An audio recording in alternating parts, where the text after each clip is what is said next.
নমস্কার বন্ধুরা, আপনাদেরকে জানাই কালী পুজোতে আন্তরিক শুভেচ্ছা ও ভালোবাসা। আমরা এখন ভিডিওতে দেখব সুভাষ পার্ক সার্বজনীন 15তম বর্ষের কালী পুজো। আপনারা দেখতে পাচ্ছেন মাকে এখন দোলনায় করে নিয়ে যাওয়া হচ্ছে। সত্যি বলতে বন্ধুরা, এই মাকে দোলনায় করে একদম মণ্ডপ পর্যন্ত তুলতে প্রচুর কষ্ট হয়। চারিদিকে দেখতে পাচ্ছেন বন্ধুরা, লাইটিং সেজে উঠেছে। এই দেখুন বন্ধুরা, 2025-এর মায়ের পুজোর ব্যানার। সবাইকে জানাই আমার তরফ থেকে হ্যাপি দিওয়ালি। মায়ের পুজোর সব থেকে বড় আকর্ষণ হলো বাজি ফাটানো। সত্যি আমরা প্রতিটা বাঙালি অপেক্ষা করে থাকি এই দিনটার জন্য। অনেকটা পরিশ্রম করে দেখতে পাচ্ছেন বন্ধুরা, মাকে প্যান্ডেলে ঢুকিয়ে দেওয়ার পরে সব কষ্ট ভুলে গিয়ে এক মুখ হাসি নিয়ে দেখতে পাচ্ছেন রাতের পর রাত জেগে বিন্দু বিন্দু পয়সা জমিয়ে স্বপ্ন পূরণের সেই চাবিকাঠি আজ প্যান্ডেল কমপ্লিট। আপনারা মায়ের পুজোতে খুব আনন্দ করবেন, সাবধানে বাজি ফাটাবেন। কাল মায়ের পুজো দেখতে পাচ্ছেন বন্ধুরা, আপনারা প্যান্ডেলের ভিতর মাকে প্রবেশ করানো হয়েছে। আপনারা সবাই জানেন পৌরাণিক কাহিনীতে মায়ের আবির্ভাব হয়েছিল রক্তবীজকে দমন করার জন্য।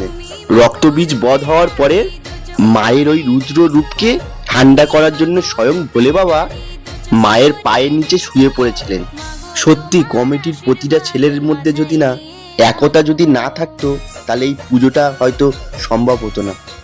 সারা বছর সংসার চালিয়ে অল্প অল্প করে কিছু টাকা জমিয়ে রাখা হয় শুধু মেম্বারশিপ দেওয়ার জন্য। রাত পেরিয়ে গেল, আজ মায়ের পুজো। চারিদিকে আলোয় ঝলমল করছে, বাচ্চারা চারিদিকে বোমবাজি ফাটাচ্ছে। আপনারা দেখতে পাচ্ছেন কমিটির সদস্যরা মায়ের খিচুড়ি ভোগের আয়োজন করেছে। সুভাষ পার্ক 3 রাস্তা মোড়ের ক্লাবের পাশে একদম বড় ঠাকুরের মন্দিরটাকে আপনাদেরকে ভালো করে দেখাবো। দেখতে পাচ্ছেন কি সুন্দর পুজো হয়েছে, চারিদিকে কি সুন্দর ফুল দিয়ে সাজানো হয়েছে। এটা হচ্ছে ক্লাবের স্থানীয় একদম মন্দির। এই মন্দিরে প্রতিদিন ব্রাহ্মণ আসেন, পুজো করে যান। আমিও মায়ের ভোগ সেবা করলাম। এই দিনটা আমরা সারা রাত জেগে থাকি মায়ের মন্দিরে, সারা রাত বোমবাজি ফাটানো হয়। এখন ঠিক রাত 12:30 বাজে, মায়ের পুজোর তোড়জোড় চলছে। আমরা যেন প্রতি বছর এইভাবেই আনন্দ করতে পারি। মায়ের এই পুজোর দিনটা ঘোর অমাবস্যা থাকে, এই দিনটাকে সব থেকে বড় অমাবস্যা বলে মানা হয়। জয় মা, মাগো তুমি প্রতি বছর মা তুমি এসো আমাদের মাঝে। দেখেছো মা কত আনন্দ আমরা করি তোমার এই পুজো মণ্ডপে। রাগ অভিমান দুঃখ কষ্ট সব ভুলে গিয়ে সারাদিন না খেয়ে অঞ্জলি দেওয়ার জন্য বসে থাকি মা তোমার পায়ে। জয়ন্তী মঙ্গলা কালী ভদ্রা কালী কপালিনী।